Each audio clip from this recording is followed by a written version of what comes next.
ഇഷ്ടതാരത്തിൻ്റെ പിറന്നാൾ ദിനത്തിൽ ഇഷ്ടദേവന് പാൽപ്പായസം വഴിപാടാക്കി ആരാധകൻ. കാൽപന്ത് കളിയിലെ രാജകുമാരൻ്റെ തിരുപ്പിറവി നാളിൽ ഗുരുവായൂരിലെ പൊതുപ്രവർത്തകൻ OKR മണികണ്ഠനാണ് ഗുരുവായൂരപ്പന് പാൽപ്പായസം വഴിപാടാക്കിയത്. 1000 രൂപയുടെ പാൽപ്പായസമാണ് മണികണ്ഠൻ വഴിപാടാക്കി സൗജന്യമായി വിതരണം ചെയ്തത്. ലോകമെമ്പാടുമുള്ള കോടിക്കണക്കിന് ആരാധകരുടെ നെഞ്ചിലെ കാൽപന്ത് കളിയിലെ മിശിഹായായ മെസ്സിക്ക് ഇനിയും ലോകകപ്പിൽ മുത്തമിടാനാകണേ എന്ന പ്രാർത്ഥനയോടെയാണ് ഗുരുവായൂരപ്പന് പാൽപ്പായസം വഴിപാടാക്കിയതെന്ന് മണികണ്ഠൻ പറഞ്ഞു. ഇന്ന് ലോകകപ്പിൻ്റെ ആവേശത്തിലും ആരവത്തിലുമാണ് നിൽക്കുന്നത്. ഫുട്ബോൾ പ്രേമികളെ സംബന്ധിച്ച് ഏറ്റവും പ്രാധാന്യമുള്ള ലോകകപ്പാണ് ഇന്ന് നടന്നുകൊണ്ടിരിക്കുന്നത്.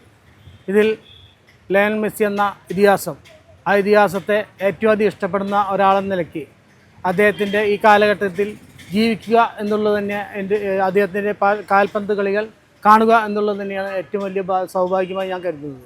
അദ്ദേഹത്തെ ഇഷ്ടപ്പെടുന്ന ഒരു വ്യക്തി എന്ന നിലയ്ക്ക് അദ്ദേഹത്തിൻ്റെ 39ാം പിറന്നാൾ ദിനമായ ഇന്ന് ഗുരുവായൂർ ക്ഷേത്രത്തിൽ അദ്ദേഹത്തിൻ്റെ പേരിൽ 1000 രൂപയ്ക്കുള്ള പാൽപ്പായസം ഷീട്ടാക്കുകയും അത് ഫുട്ബോൾ പ്രേമികൾക്ക് വിതരണം ചെയ്യുകയും ചെയ്തിട്ടുള്ളതാണ്.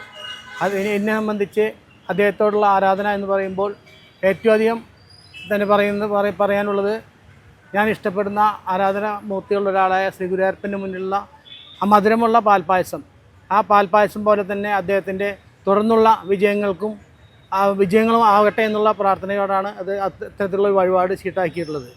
എനിക്ക് ഒന്ന് മാത്രമേ പറയാനുള്ളൂ, 2002 കപ്പ് ഉയർത്തിയ അതേ അർജൻറ്റീന വീണ്ടും തുടർ കപ്പ് ഉയർത്താനുള്ള എല്ലാ പ്രാർത്ഥനയുമാണ് എൻ്റെ ഈ വഴിപാടിൽ നിലനിൽക്കുന്നത്.